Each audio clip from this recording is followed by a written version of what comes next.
Vamos a resolver otro problema de área a través de sumas de Riemann bien especiales, bien particulares, tomando una partición homogénea y tomando como puntos de muestra los extremos derechos de los subintervalos. Entonces, en concreto vamos a resolver el siguiente problema.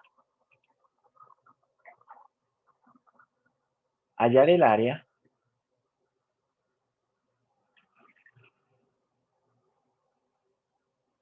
de la región acotada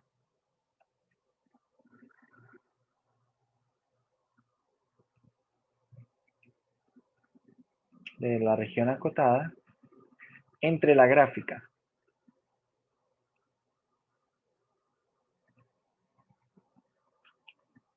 de la función f de x igual a 2x al cuadrado más 5x más 3 sobre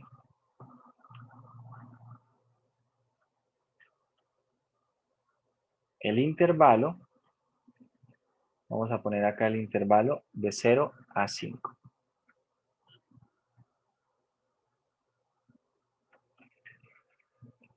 Bien, cosas que debemos analizar de la función inicialmente, que la función sea positiva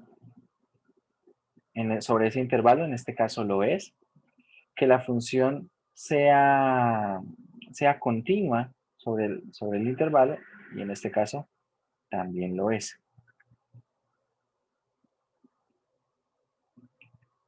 ¿Cómo vamos a proceder entonces? Bueno, cosas que necesitamos identificar. Primero, el delta de x. ¿Quién será el delta de x, muchachos? B 5 menos sobre A n. sobre N. Es 5 sobre n, ¿cierto? Esto es 5 sobre menos 0 sobre n, es decir, esto es 5 sobre n. Perfecto. ¿Quién es el xy asterisco? 5 sobre N. F de 5 Eso. sobre n. Bueno, el xy asterisco, por ahora el punto de muestra, esto es el extremo izquierdo, ¿cierto? 0 más y veces el delta de x. Es decir, esto es de esta manera, 5 sobre n por i. ¿Bien? Ahora vamos a calcular la imagen del xy asterisco. La imagen del xy asterisco, veamos la función, será 2 veces 5 sobre n i al cuadrado más 5 por 5 sobre n i más 3. Y ahora procedemos a hacer esta cuenta. ¿Cuánto da esta cuenta? Bueno, tenemos 2 veces, aquí queda 25 sobre n cuadrado y cuadrado más 25 sobre n por i más 3. Es decir, ya multiplicando acá esto por 2, queda 50 sobre n cuadrado y cuadrado más 25 sobre n i más 3. ¿Bien? Así quedaría. Vale. Ahora, ¿qué es lo que debemos hacer para hallar el área? El área sería el límite cuando n tiende a infinito, ¿de quién? De la sumatoria desde igual 1 hasta n. En general, a ver, esto lo voy a escribir. En general es así, f de x y asterisco por el delta de x, ¿vale? Es decir, ya en nuestro caso concreto tenemos límite cuando n tiende a infinito, ¿de quién? De la sumatoria desde igual 1 hasta n. Ahora reemplazamos f de x y asterisco, ya lo calculamos, ¿cierto? ¿Cuánto es? Esto es 50 sobre n cuadrado y cuadrado más 25 sobre n por i más 3. Todo esto multiplicado por el delta de x. ¿Quién es el delta de x? Bueno, por acá lo calculamos. Es 5 sobre n. 5 sobre n. Vale.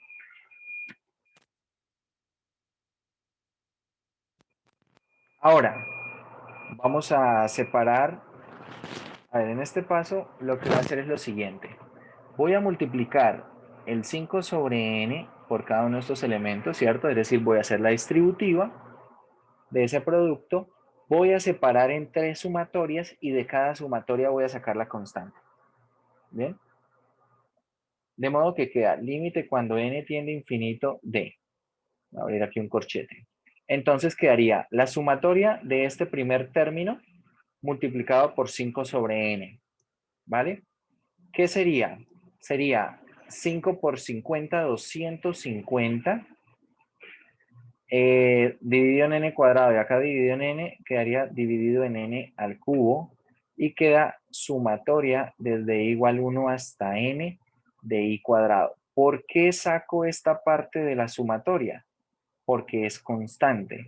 Tengan en cuenta que la sumatoria está variando sobre i es la variable de esta sumatoria. Por lo tanto, lo que depende de n es constante dentro de esa sumatoria, ¿vale?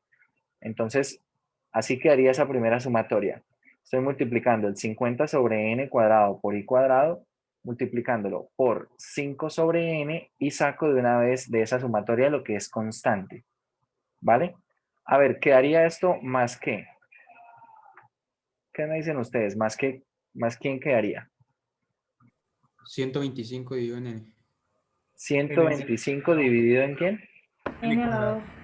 En n cuadrado por la sumatoria desde igual 1 hasta n de i. ¿Correcto?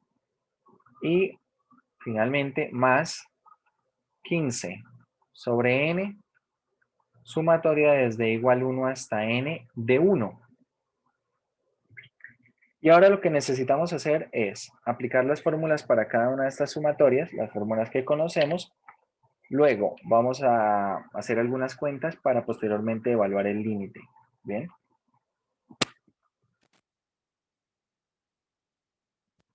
Tenemos límite cuando n tiende a infinito de. La primera sumatoria, ¿cómo queda? ¿Cuánto da la sumatoria desde igual 1 hasta n de i cuadrado?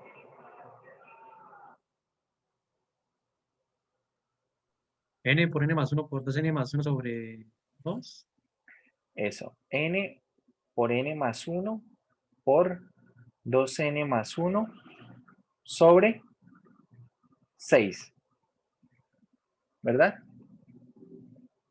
Más 125 sobre n cuadrado y la sumatoria es de igual 1 hasta n de i es n por n más 1 sobre 2.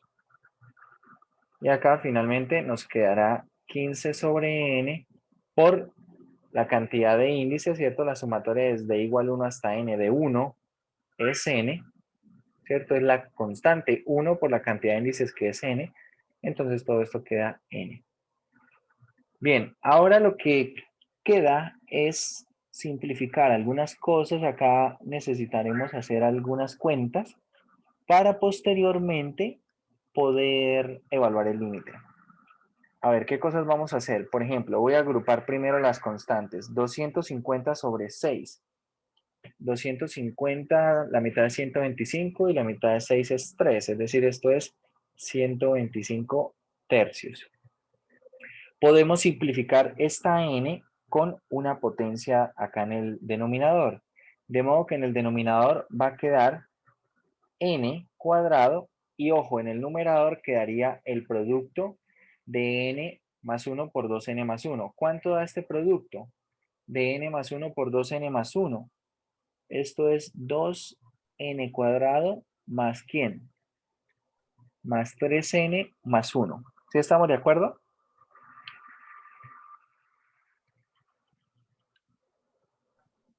Sí, profe.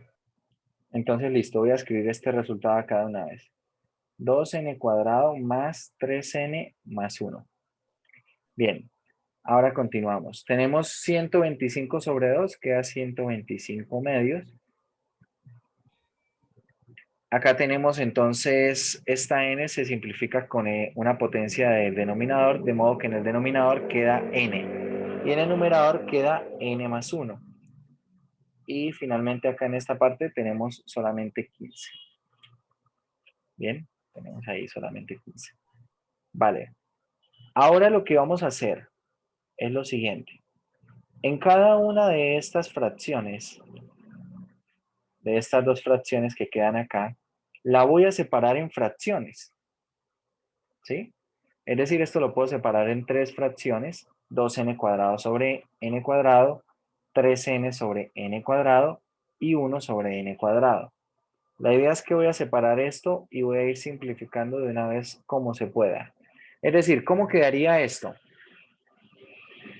2n cuadrado sobre n cuadrado es 2, 2. más 3n sobre n cuadrado es igual a ¿qué? 3 sobre n. Perfecto, 3 sobre n. Y queda más 1 sobre n cuadrado. Y acá tenemos 125 medios.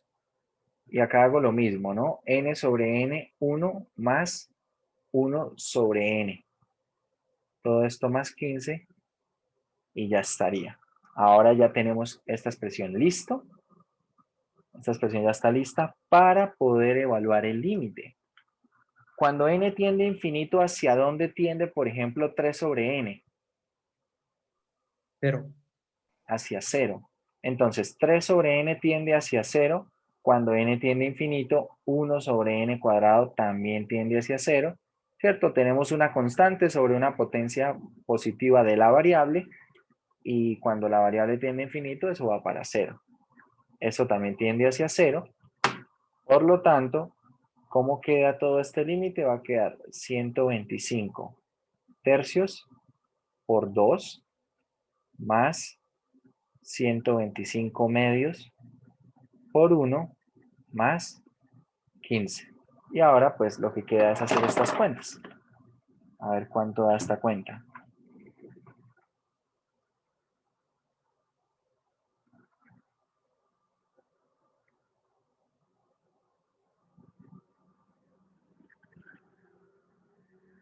¿Cuánto dio todo eso?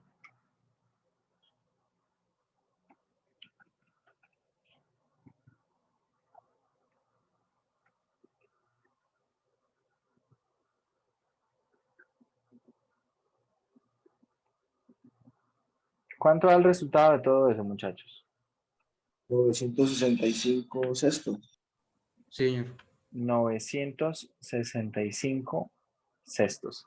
Esto es aproximadamente 160, 160.83. 833. Así. 160, bro. Listo.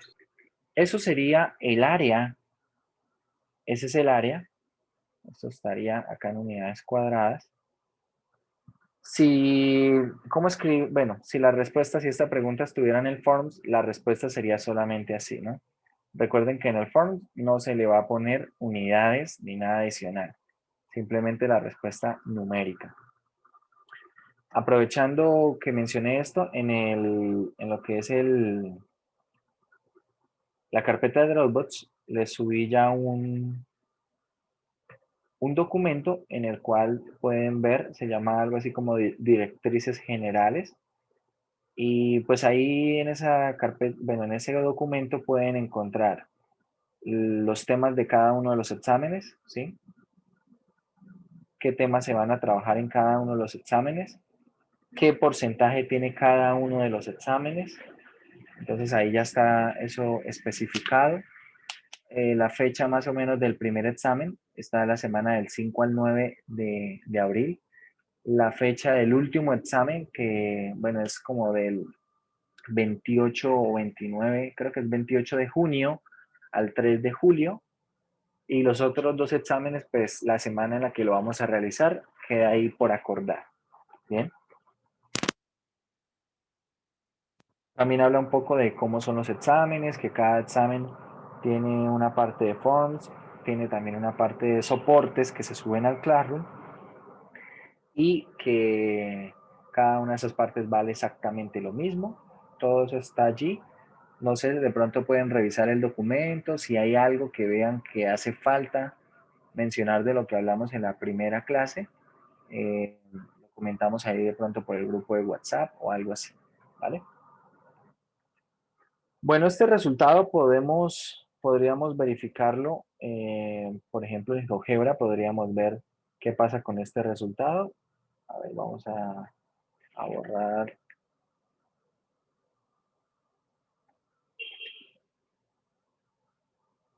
La función en concreto, y igual a 2x al cuadrado más 5x más 3.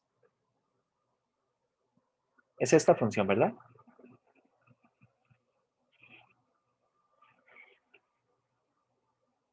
Con la que estábamos trabajando.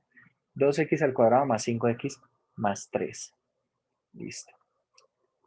Esa función, como pueden ver, es positiva en el intervalo que estamos tomando. El intervalo es el intervalo de 0 a 5. ¿Cierto? Acá el intervalo de 0 a 5. Y bueno, podríamos ver el valor de esto de manera aproximada. Entonces vamos a poner, como estábamos haciendo la clase pasada, suma de rectángulos. Acá en la función tenemos 2x al cuadrado más 5x más 3. Extremo inferior 0, extremo superior 5. Número de rectángulos, no sé, vamos a ponerle por ahora 20. Y posición de los rectángulos, vamos a ponerle extremo derecho, es decir, 1. El resultado que obtenemos es, por ahora, con 20 subintervalos, serán 170.31. ¿Cuánto será con 30 subintervalos?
Profe, usted está hablando.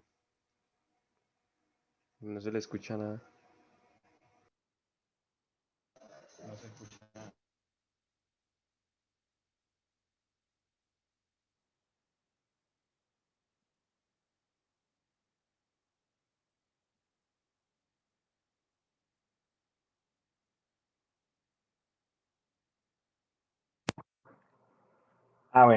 Bueno, ahí les pido Ahora sí. disculpas que estaba atendiendo una llamada un poco urgente, pero bueno, ya volví. No sé si estaban diciéndome algo, que me quité un momento los audífonos. La profe era Bueno, para que no se sí, escuchaba el señor. audio. No era que no ¿Cómo? había escuchado el audio ya. No. No, profe, no se te escuchaba el audio, pero ya, tranquilo. Ok, es que tenía silenciado ahí el... Sí, sí, sí. Bueno, vamos a poner ahora 100 subintervalos, que ya más la aproximación puede ir un poco mejor, ¿no? Tenemos 162.71 con 100 subintervalos. Nosotros lo que obtuvimos fue como resultado 170.833.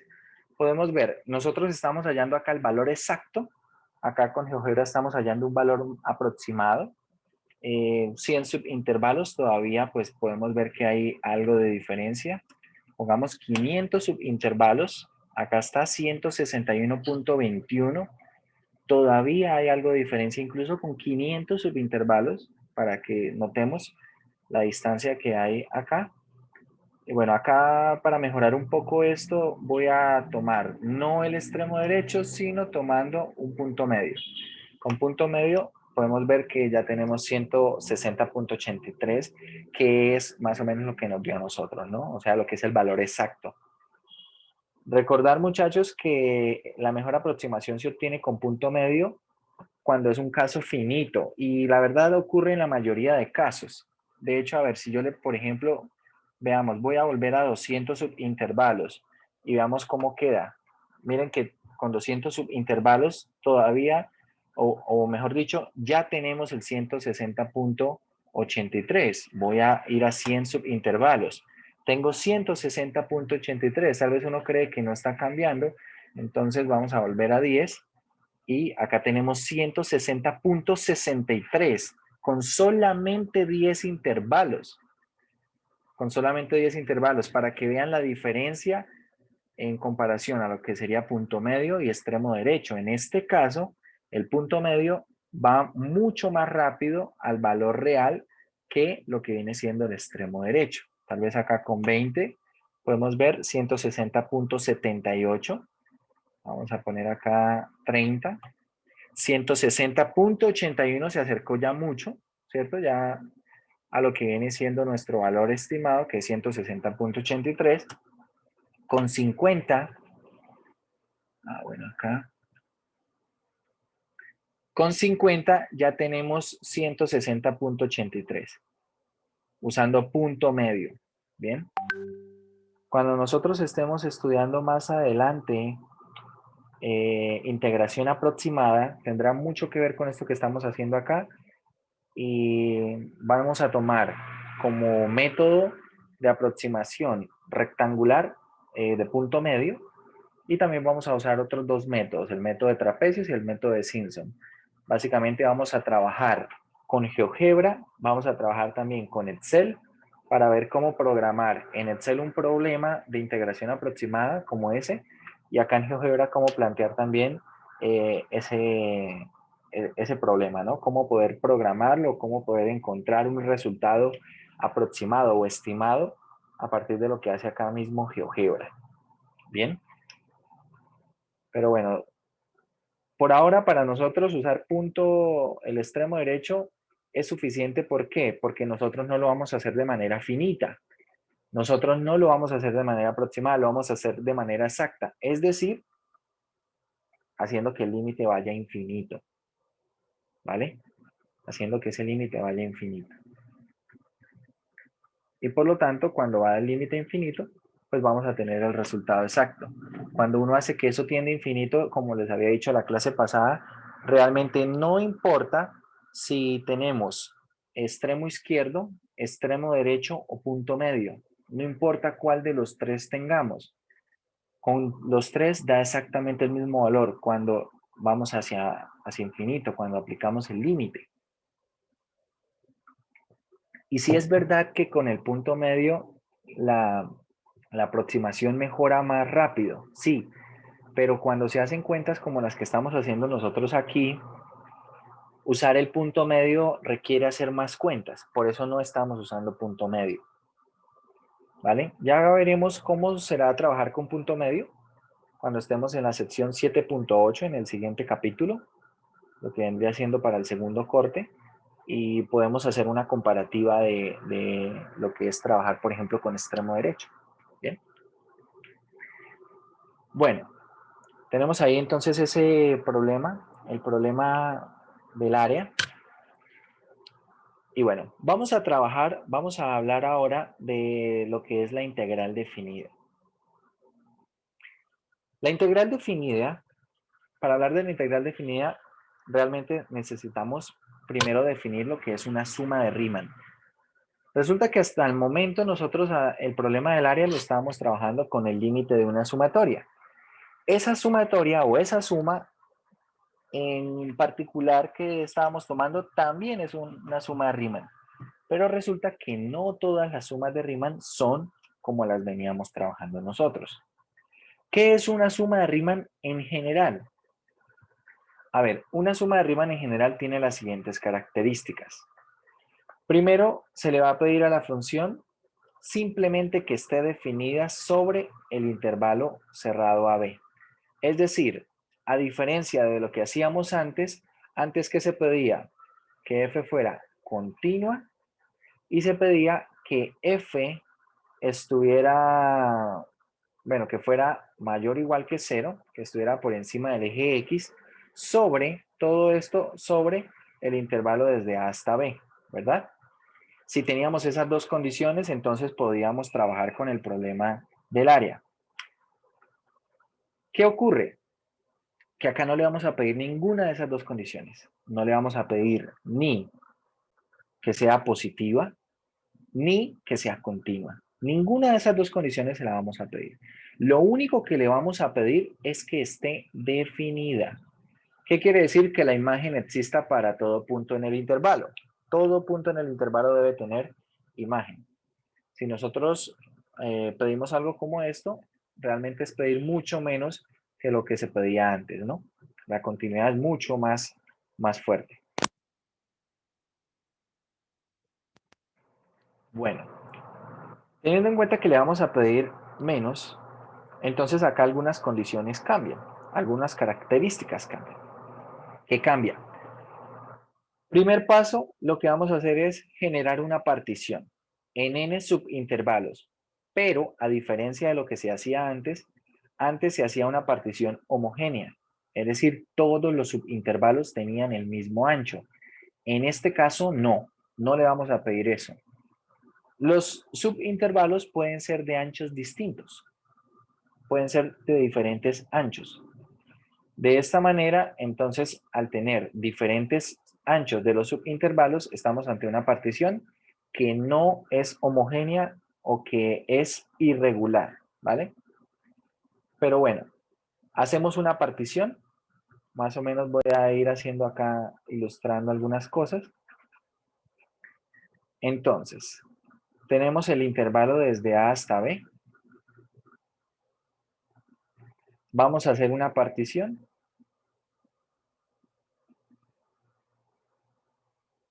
Por ejemplo, así.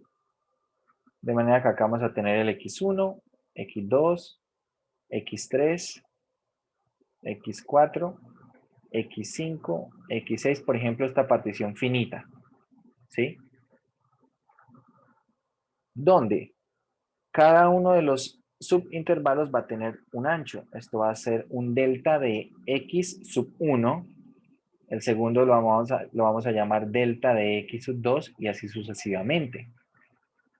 No, el ancho del intervalo no será un único delta de X. Todos los anchos pueden ser diferentes. Entonces, como todos los anchos pueden ser diferentes, vamos a llamar norma de P. Esto va a ser una cantidad, va a ser un número. La norma de la partición es el más grande de todos los anchos de los subintervalos. Esto es la norma de la partición, el más grande de todos los anchos de los subintervalos. ¿Vale? Se llama norma de la partición. Entonces, lo primero que hacemos es la partición, como se quiera hacer. Lo segundo es mencionar o establecer quién es la norma de la partición. Lo tercero es escoger puntos de muestra. Pero en este caso, los puntos de muestra no van a seguir ninguna regla específica. Nosotros, por ejemplo, nuestros puntos de muestra, ¿cómo eran? Eran los extremos derechos de los subintervalos, ¿correcto? Ahora, los puntos de muestra pueden ser como se quiera. Es decir, la escogencia realmente es mucho más aleatoria. Los puntos de muestra, entonces, serán cualquier punto, un punto de muestra será cualquier punto sobre uno de los subintervalos. Por ejemplo, voy a marcar acá algunos puntos de muestra en esta partición que tenemos. Los voy a marcar acá con rojo. Por ejemplo, el primer subintervalo podría escoger este punto como punto de muestra. Del segundo podría escoger este otro. Del tercero podría, por ejemplo, escoger el extremo derecho. Del siguiente podría escoger, qué sé yo, un punto medio. Es decir, pues lo único que se le pide a los puntos de muestra es que sean un punto sobre los subintervalos, pero no siguen ninguna regla. Cuando digo que no siguen ninguna regla, me refiero a que no obliga a que sean ni extremos derechos, ni extremos izquierdos, ni punto medio. No obliga a que sea nada. Puede ser cualquier punto sobre cada uno de los subintervalos, cualquiera. Bien, ahora, lo siguiente es formar una suma. Esta suma que tenemos acá, observen, es la sumatoria desde k igual 1 hasta n de las imágenes de los puntos de muestra, ¿bien? Por los anchos de los subintervalos. Entonces, suponga que tenemos nosotros por acá alguna curva y nosotros tomamos las imágenes de los puntos de muestra, ¿sí? La altura de esos puntos serán las imágenes de los puntos de muestra. Por ejemplo, acá voy a tomar algo así. Bueno. Y por ejemplo, en este último que marqué, tengo acá la imagen y con esta imagen lo que voy a hacer es, cuando yo calculo la imagen y esa imagen la multiplico por el delta de x sub k, es decir, por el ancho del intervalo respectivamente, lo que estoy haciendo es considerar el área, ¿cierto? El área de ese rectángulo que se forma. ¿Cómo se forma? El ancho del subintervalo es el ancho del rectángulo y la altura de la imagen será la altura del rectángulo. Y así entonces se hace una partición de este estilo. Y bueno, acá pues no tenemos una partición regular y pues tendremos rectángulos de diferentes anchos. Bien. De diferentes anchos. Los puntos de muestra, repito, no se escogen de ninguna manera. O sea, no se escogen siguiendo ningún patrón ni ninguna regla. Y básicamente esto nos proporciona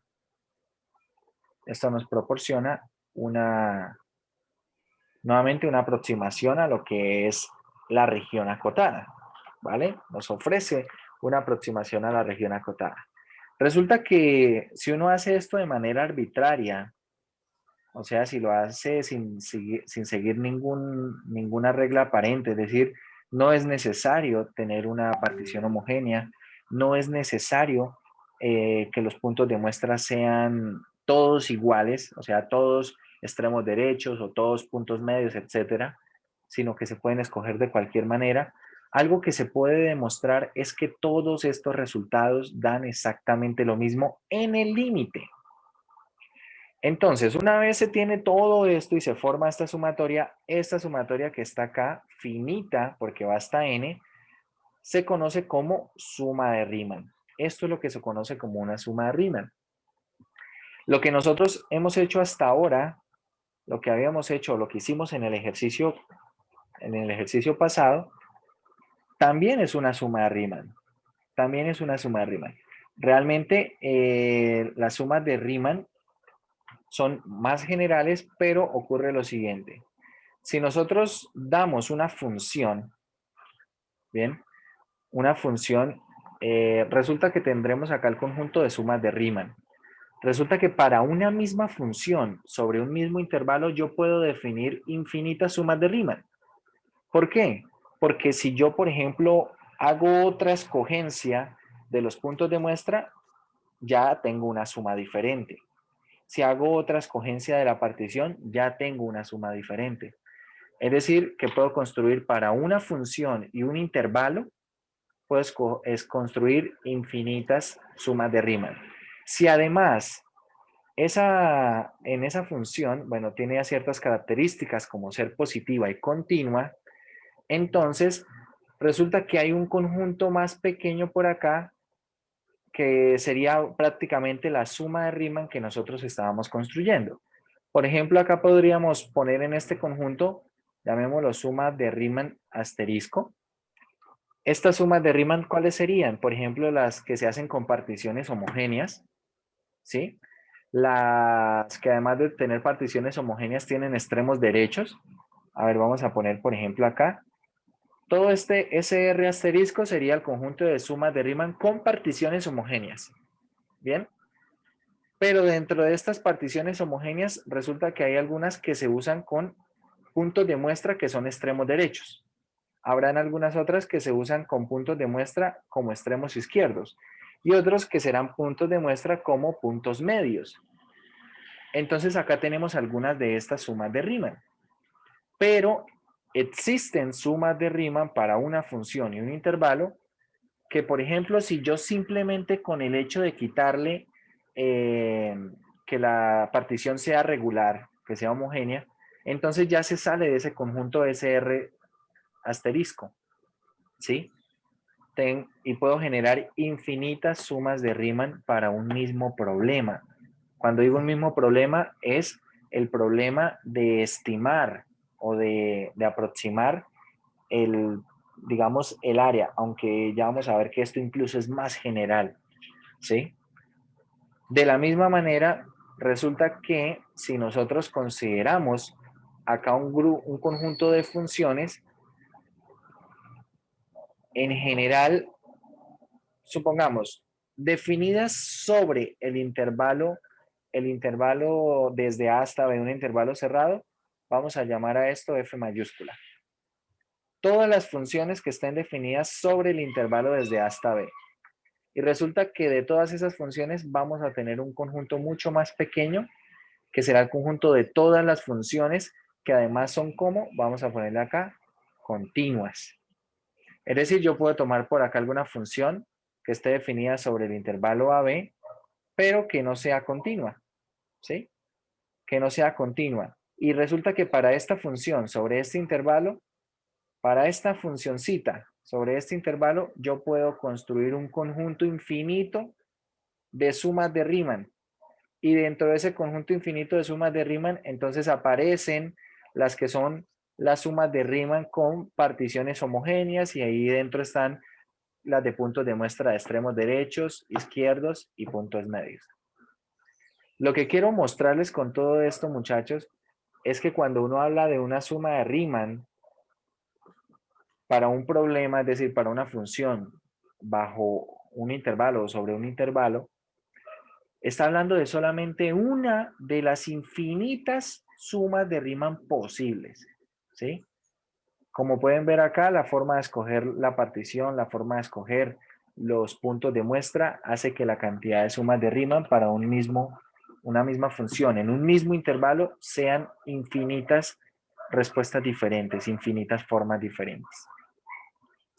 Y bueno, acá tenemos algunos ejemplos. Estas sumas de Riemann son finitas. Esas son finitas. Acá tenemos algún ejemplo de calcular una suma de Riemann. ¿Qué es calcular esa suma de Riemann? Prácticamente hallar esa sumatoria, ¿no? Y como pueden ver, acá nos dan la función, nos dan el intervalo, nos dan los puntos de la partición desde x0 hasta x5. Nos dan los puntos de muestra. ¿Y por qué nos dan toda esta información? Porque como es una suma de Riemann general, los puntos de muestra se podrían escoger de cualquier forma. Es decir, que si por ejemplo alguien les pidiera, hálleme una suma de Riemann para esta función, deme el valor de una suma de Riemann para tal función. En este caso la función que está aquí, sobre el intervalo de -2 a 3, y no le dice cómo escoger la partición, y tampoco le dice cómo escoger los puntos de muestra, usted puede ofrecer infinitas respuestas y todas serán correctas. No quiere decir que cualquier respuesta sea correcta, ¿no? Pero puede escoger infinitas. ¿Por qué? Porque si solamente le dan el intervalo, acá tenemos una partición y tenemos unos puntos de muestra. Pero si yo, por ejemplo, el primer punto de muestra no los cojo como -1, sino los cojo por acá como -1.7, qué sé yo, entonces la respuesta ya va a cambiar, ¿sí? Y si ya no escojo como 1.7, sino como 1.71, la respuesta va a cambiar. Y así creo que se pueden estar haciendo una idea de qué tanto podría llegar a variar todo esto.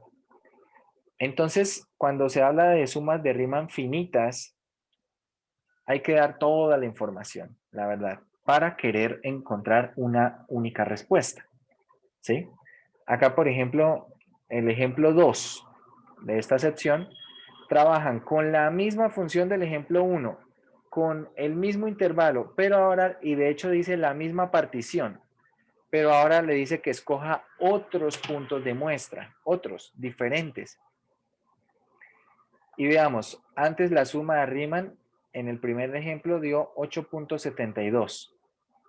Con un intervalo, con unos puntos de muestra, acá se está manteniendo el mismo intervalo, la misma partición, pero cambian los puntos de muestra. ¿Y cuál es el resultado?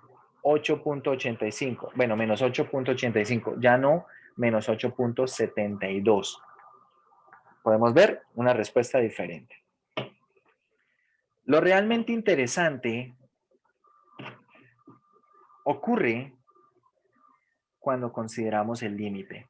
La verdad es que de manera finita las sumas de Riemann no son muy interesantes, porque al tener tantos posibles resultados, tantas posibles opciones de la escogencia de la partición, de los puntos de muestra y que todo sea de alguna manera tan aleatorio, pues convierte ese problema en un problema que tal vez puede ser poco interesante. ¿En qué sentido? En que puede que no permita resolver muchos problemas, ¿cierto? Al tener tantas cosas aleatorias. Pero ocurre algo bien interesante cuando uno aplica un límite, cuando va al límite. Resulta que nosotros podemos acá calcular un límite y ese límite es cuando la norma de la partición tienda a 0. Recordemos que la norma de la partición era el más grande de los subintervalos. ¿Bien? Entonces, ¿qué ocurre? Que si la norma de la partición la hacemos tender a 0, esto implica algo. ¿Qué creen que implica, muchachos?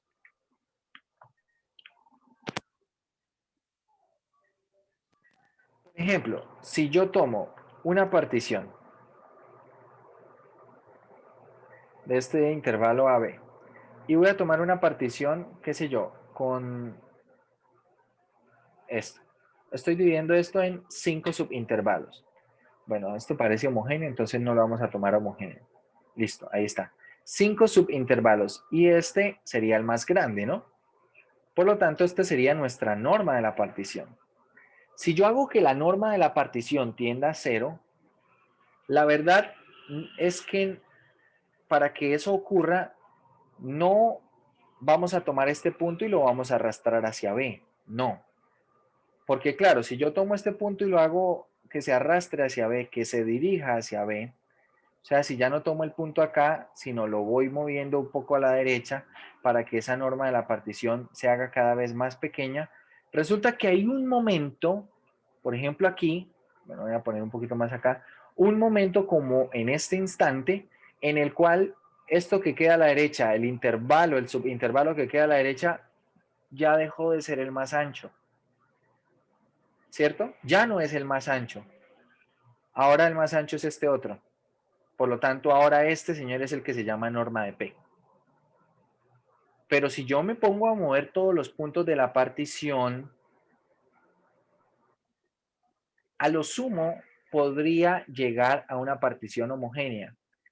Y al hacer que la partición sea homogénea, entonces el ancho del intervalo sería B menos A sobre 5, teniendo en cuenta que tengo 5 subintervalos. Y esta cantidad no es 0, ¿vale? Esta cantidad no es 0. Entonces, ¿cómo se puede hacer para que la norma de la partición tienda a 0? La única forma es haciendo la partición más fina. Es decir, suponga que este es el ancho más grande que tiene y por lo tanto esto se llama norma de P. Como yo quiero que la norma de P tienda a 0, entonces este subintervalo lo voy a particionar.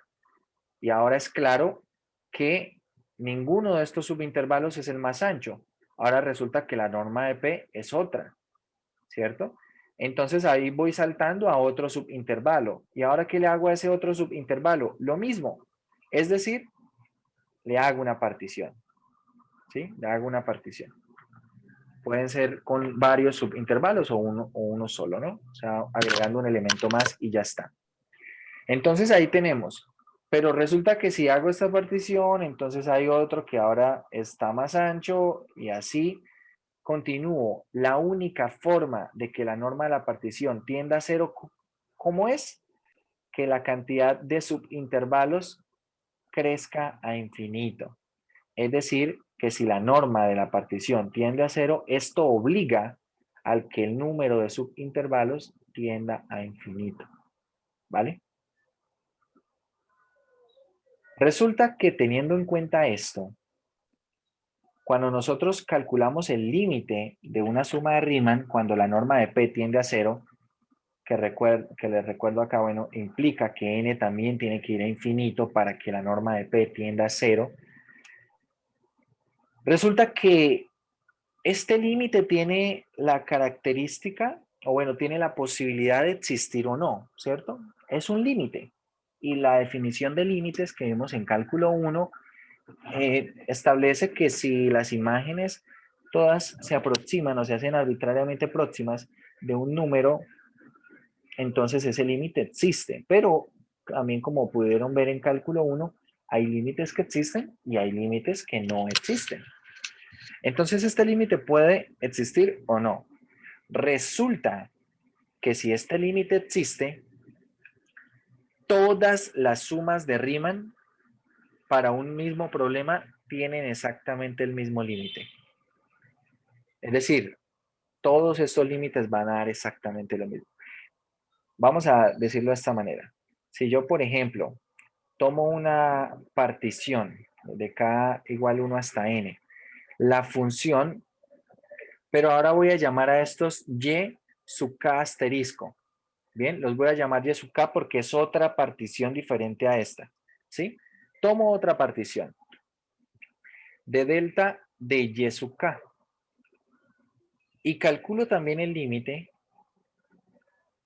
cuando la norma de la partición tiende a 0. Resulta que si yo supongo que esto da una cantidad L1 y este límite para otra partición es una cantidad L2, supongamos que esos límites nos dieran dos valores, lo que se puede concluir es que estos límites son el mismo, que L1 es igual a L2. Es decir, que si yo tomo dos particiones diferentes, tomo puntos de muestra diferentes, por lo tanto estoy construyendo dos sumas de Riemann diferentes. Cuando hago que la norma de la partición tienda a 0, los límites dan exactamente lo mismo. Y eso ocurre para todas las sumas de Riemann definidas. Sumas de Riemann definidas sobre un problema, sobre una función definida sobre un intervalo, ¿no? O comprendida sobre un intervalo. Esto es buenísimo. ¿Por qué es buenísimo? Porque al ocurrir esto, al ocurrir que todas las sumas de Riemann dan exactamente lo mismo, entonces, ¿qué quiere decir eso? Que si yo quisiera calcular el límite de una suma de Riemann, podría calcular el límite de cualquiera de las sumas de Riemann, porque al final todas van a dar exactamente el mismo límite, ¿cierto? Y si esto es así, entonces por eso es que no importa si yo cuando calculo el límite uso extremo derecho como el que hicimos nosotros acá, o uso extremo izquierdo, o uso punto medio, o uso cualquier otra cosa. Lo que nosotros estábamos usando son sumas de Riemann. Son casos particulares de sumas de Riemann.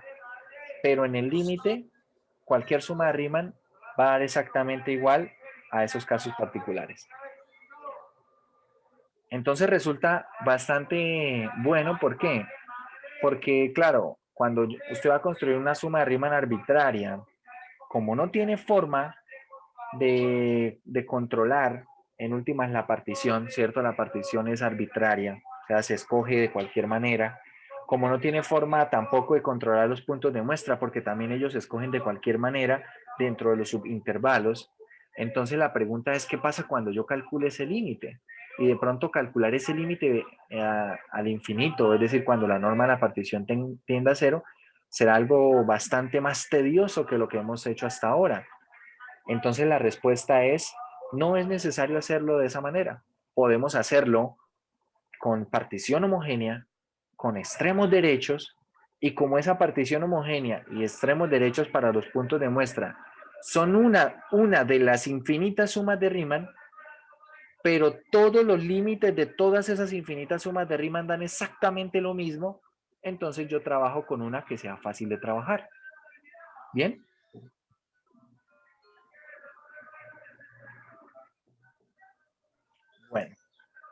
Bueno, no sé si hay alguna pregunta por ahora.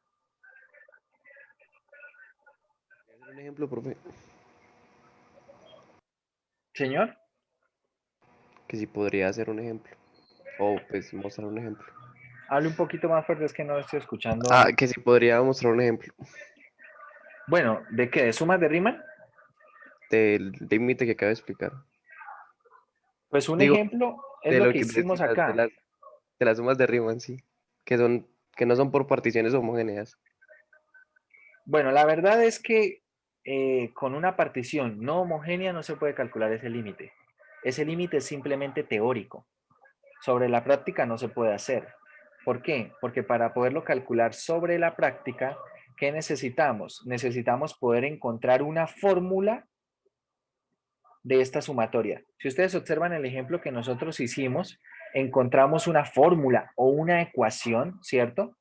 De toda la sumatoria encontramos una ecuación que depende de n y a esta ecuación que depende de n fue a la que le hallamos el límite cuando n tiende a infinito. El problema entonces cuando tomamos una suma de Riemann con una partición no homogénea es que al tener tanta irregularidad, al tener tanta, bueno, cosas que ocurren de manera tan aleatorias, de una manera tan arbitrarias, lo que ocurre es que no podemos establecer una fórmula para esa sumatoria, ¿sí? Sobre la teoría, lo que se puede demostrar es eso, que esos límites dan lo mismo. Pero sobre la práctica, no, la verdad no podemos calcular el límite de una suma de Riemann que no sea con una partición homogénea, ¿vale? Vale, profe. Pero ejemplo, digamos un ejemplo de suma de Riemann es el que acabamos de hacer. Esto que acabamos de hacer es una suma de Riemann. Claro, como dice usted, no tiene una partición homogénea. Pero, pues, como les digo, trabajar con una partición no homogénea en el límite no se puede, ¿sí? O tal vez tendría que ser no homogénea, pero muy específica, no lo sé. La verdad es que no se puede en general trabajar con una no homogénea. No homogénea se trabaja, pero no en el límite, se trabaja de manera finita, como lo hicieron acá en el ejemplo. Sí, acá en el ejemplo donde se daban los puntos de muestra, los puntos de la partición, se calculaban los anchos de los intervalos y se hacía esta suma finita. De manera finita sí se puede trabajar con sumas así. Pero la verdad, esto, como les dije hace un momento también, no tiene mucho interés hacerlo de manera finita porque hay múltiples resultados, todos igualmente válidos. Entonces ahí carece un poco de sentido, ¿no? Una foto. ¿Una Vale, profe. foto de Ya qué? entendí. Bueno, alguien pregunta, ¿podría tomar una foto? ¿Pero de qué?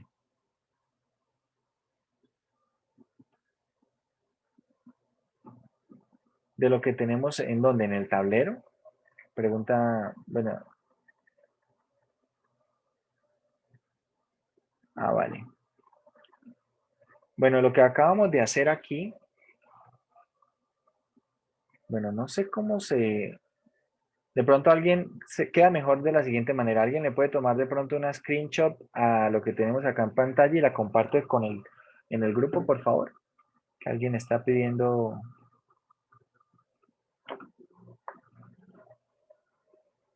una imagen de eso.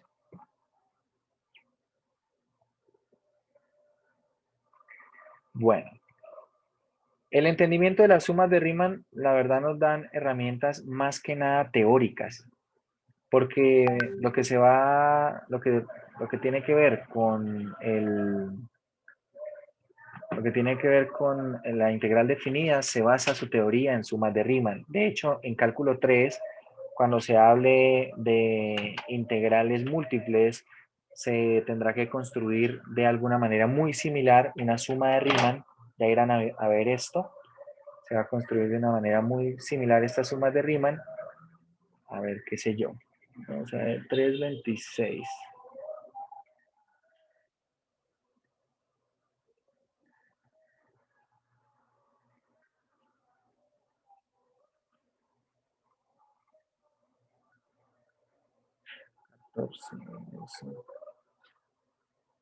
Las sumas de Riemann se construyen varias veces o se explican varias veces dependiendo de cómo se plantea una integral. Acá, en integral doble, esto es de cálculo 3, no se preocupen. Solamente quiero mostrarles que acá volvemos a construir una suma de Riemann.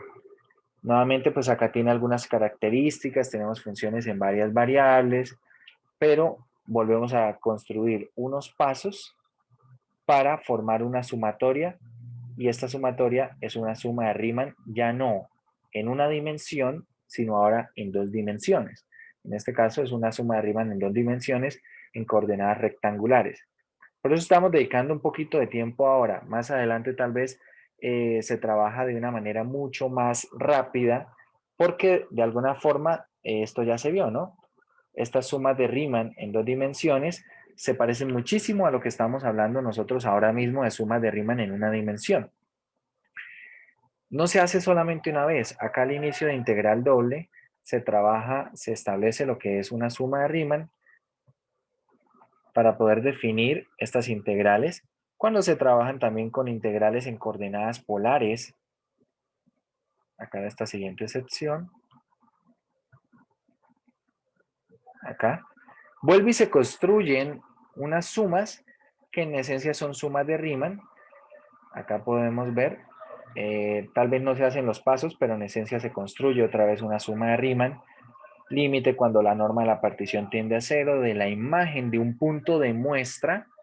Acá tienen, esto tendrá que ver con un punto de muestra. Este R sub K asterisco, teta sub K asterisco es un punto de muestra dentro de algún elemento de la partición, y estos deltas tendrán que ver, para hacerlo como una analogía, vienen siendo en el momento para nosotros el ancho del intervalo, pero allá pues tiene que ver un poco más con un delta de área, ya lo irán a ver. Lo que quiero que vean es que se trabaja varias veces con sumas de Riemann, que se va a mencionar varias veces. Y todo esto se soporta desde esa teoría. Desde la teoría, acá podemos ver todo, otra vez una construcción de esta integral como con el área de la superficie. Esta integral de área de superficie nuevamente se construye como una suma de Riemann. Acá no se hacen muchos comentarios. Y como hay sumas de Riemann en dos dimensiones, resulta que hay sumas de Riemann en tres dimensiones también. Los mismos pasos, se hace una partición, se define lo que es la norma de la partición, se escogen puntos de muestra y se forman sumas. Otra vez tenemos una suma de Riemann, pero ahora en este caso en tres dimensiones. Esta suma de Riemann de tres dimensiones va a permitir construir ya no la integral definida, que es lo que vamos a ver nosotros, ni la integral doble, que era lo que estaba ocurriendo antes, sino ahora la integral triple, porque es en tres dimensiones. Esta integral triple en tres dimensiones se construye a partir de sumas de Riemann. Entonces pueden ver un poco la importancia teórica que tiene el estudio de sumas de Riemann. No tanto por la aplicación misma que puede llegar a tener, sino por el mismo entendimiento de la construcción de la teoría. ¿En qué se sustenta la teoría y por qué funciona esa teoría? Se sustenta en gran medida en lo que estamos mirando ahora mismo, en estas sumas de Riemann. Y bueno, resulta que incluso aquí no para esto. Bueno, acá tenemos algunas más. Pero cuando ustedes estén en el capítulo 15, que es con lo que terminan el cálculo 3, van a empezar a estudiar integrales de línea. Y aquí no adivinan, se construye otra suma de Riemann. Otra vez se tienen una partición. Acá tenemos puntos de la partición. Se construye la partición, se escoge la norma de la partición, se escogen puntos de muestra y se forman sumas. Sumas de Riemann, en este caso son sumas de Riemann para integral de línea. Ya irán a mirar qué es eso, ¿sí? Pero quería que miraran un poco que estas sumas de Riemann sustentan mucho de lo que se va a estudiar, no solo en este curso, sino en el curso de cálculo 3.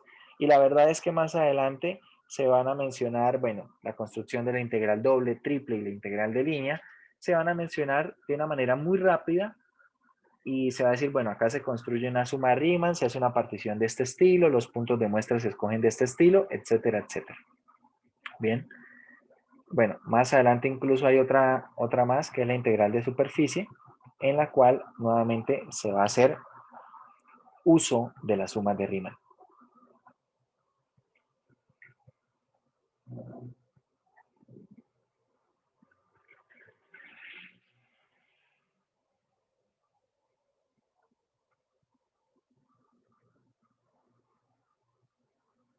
A ver por acá. Acá está, integral de superficie. Nuevamente se construye una suma de Riemann. Entonces se hace una partición, se escoge o se define la norma de la partición, se hallan puntos de muestra o se escogen puntos de muestra y se forman sumas. En este caso esta suma también es una suma de Riemann. Cuando se calcula el límite, entonces esta suma de Riemann, que realmente tiene que ver un poco más con una partición de una superficie, define lo que es una integral de superficie. Entonces, cuando se calcula una suma de Riemann, o se plantea más bien, vamos a decirlo así, se plantea una suma de Riemann y se establece el límite cuando la norma de la partición tiende a 0, eso define una integral. Acá, para nosotros, y nuestra primera versión de una integral definida es para una partición de un intervalo, y esta es la forma en la que se define, esta es la forma en la que se establece la integral definida. ¿Qué es una integral definida? Entonces, tenemos acá una función definida sobre un intervalo cerrado. No le estamos pidiendo nada más. No le estamos pidiendo continuidad, no le estamos pidiendo tampoco que sea positiva, solamente que esté definida sobre el intervalo cerrado. Entonces, la integral definida se denota de esta manera. La notación es similar a la que teníamos antes. Esto denota la integral indefinida. Y así como está escrita en este momento esa integral indefinida, lo que indica o lo que pide es una familia de antiderivadas, ¿verdad? Pues resulta que si le ponemos los límites del intervalo, ahora se convierte en integral definida. Esto es simplemente notación. Y esta integral definida, ¿cómo se define? Se define como el límite de una suma de Riemann. ¿Vale? Es decir, cuando yo construyo una suma de Riemann para una función en un intervalo y calculo ese límite cuando la norma de la partición tiende a 0, eso es una integral definida. Eso es la integral definida desde A hasta B de f de x de x. Bien.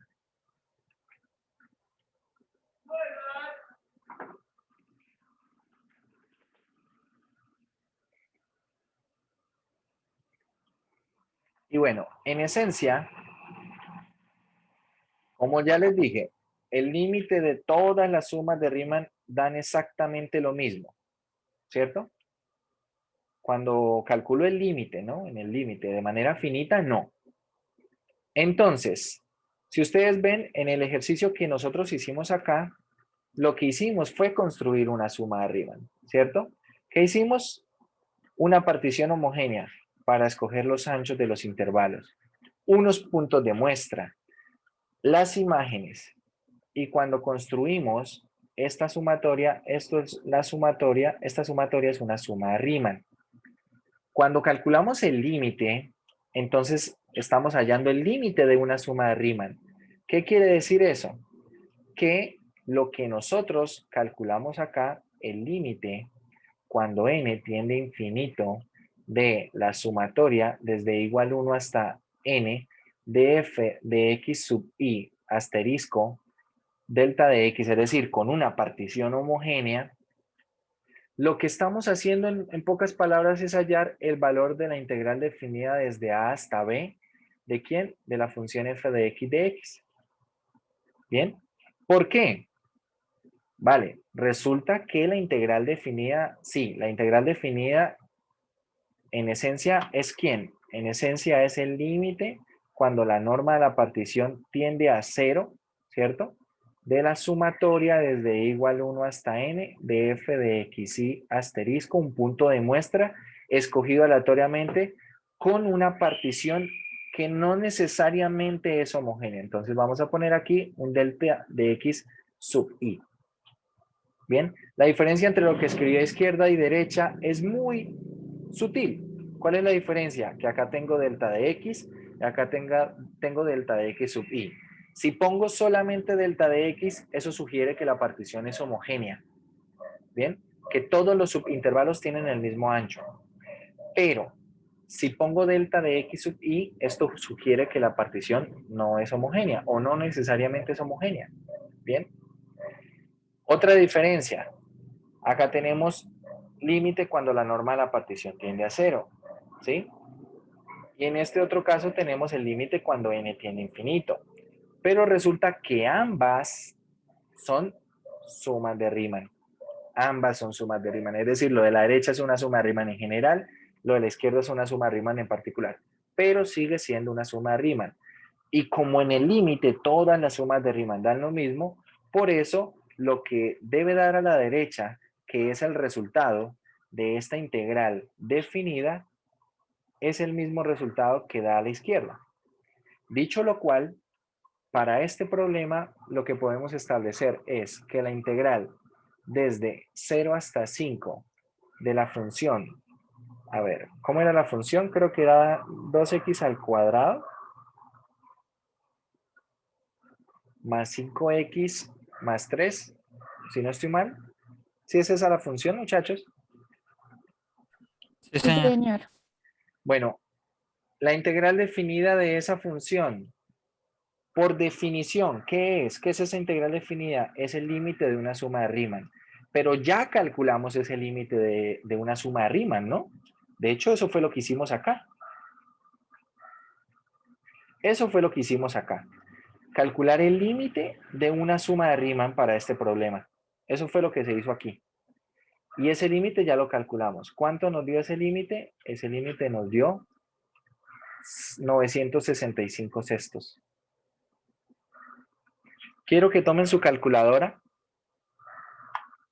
y miren debajo de la tecla alfa, ahí aparece el símbolo de la integral definida. Aparece algo de esta manera. Acá aparece integral, un recuadro, otro recuadro y en la mitad un recuadro más grande, ¿cierto? Quiero que opriman esa tecla y que llenen los datos que aparece acá en la integral definida. Es decir, en la parte central pongan 2x al cuadrado más 5x más 3.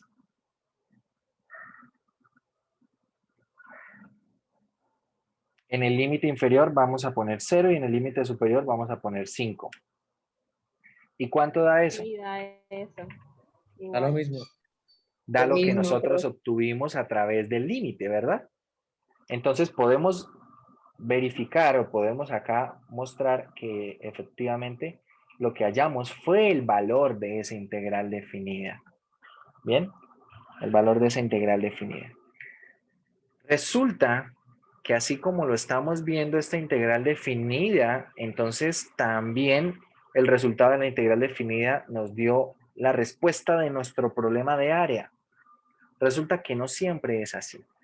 No siempre es así. Bueno, después vamos a hablar un poco de estos teoremas, pero quiero adelantarme un poco para hablar del problema del área. Resulta que el área de la región acotada por la gráfica de una función sobre un intervalo es exactamente la integral definida si y solamente si que la función es mayor o igual que 0, ¿vale? Mayor o igual que 0 y estamos en un intervalo cerrado. Bueno, perdón, y es continua sobre un intervalo cerrado. Si la función cumple esas dos condiciones, entonces el resultado de la integral definida es exactamente el área. Para que ilustremos un poco esto, quiero que calculen en su calculadora esta integral desde menos 1 hasta 1 de x al cubo de x. Y me digan cuánto da. ¿Cuánto les da esa integral definida en la calculadora?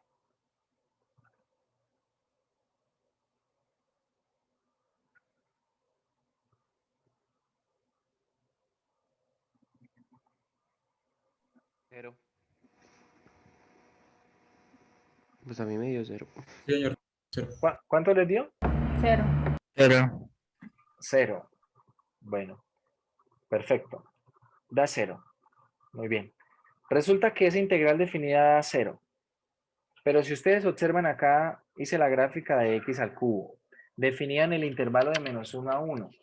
Resulta que, como pueden ver, lo que seleccioné en rojo, lo que sombré en rojo, es el área acotada entre la gráfica de la función y el eje X, ¿sí? Es el área acotada ahí entre la gráfica de la función y el eje X. Como pueden ver, el área no es 0. Si fuera 0 no podríamos ver nada, ¿no? O no deberíamos graficar nada. Pero ahí hay área. Entonces, ¿qué está pasando?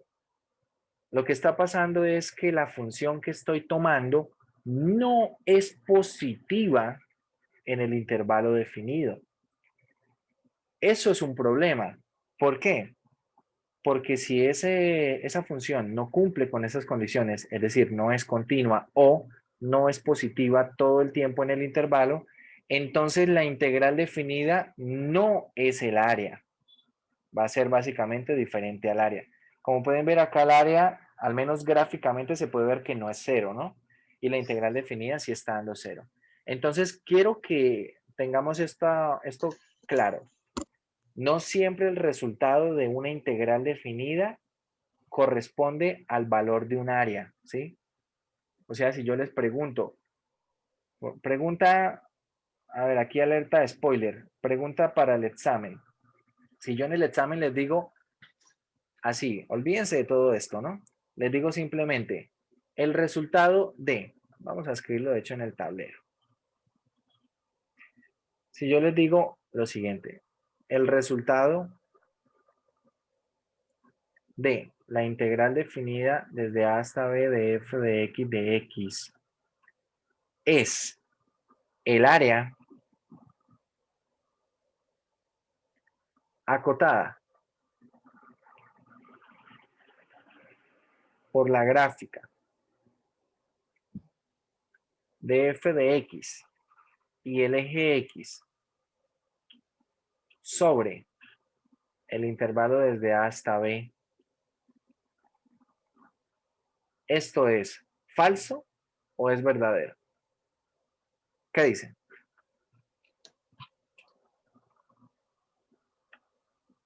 ¿Es falso o es verdadero? El resultado de esa integral definida es el área acotada por la gráfica de la función y el eje X sobre el intervalo AB. Es verdadero.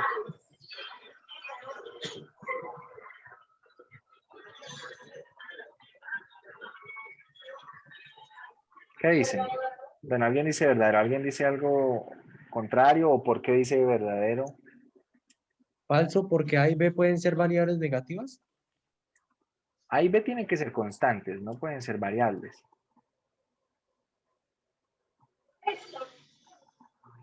Porque el Constantes intervalo puede negativas. que de una parte negativa, ¿no, profe? No puede pasar o sea, de los negativos a los positivos. ¿Quién? El intervalo. No, el intervalo no tiene ningún La problema. gráfica, profe.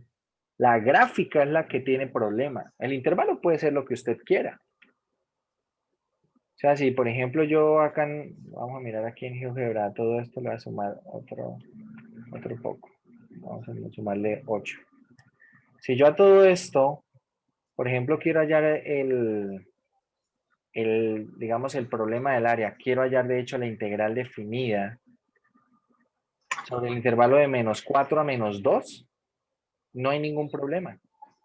¿Sí? O sea, si yo resuelvo el problema del área para esta función, esta que está aquí, si yo digo que la integral desde -4 hasta -2 de esa función, le voy a poner esto de x, es esta cantidad de área que, bueno, queda acotada acá, la respuesta es sí, sí lo es. El intervalo no tiene ningún problema. La cuestión es la función. La respuesta a esa pregunta es falso. ¿Por qué? Bueno, dice Jonael, falso porque no en todos los casos se cumpliría. ¿En qué caso no se cumpliría, Jonael?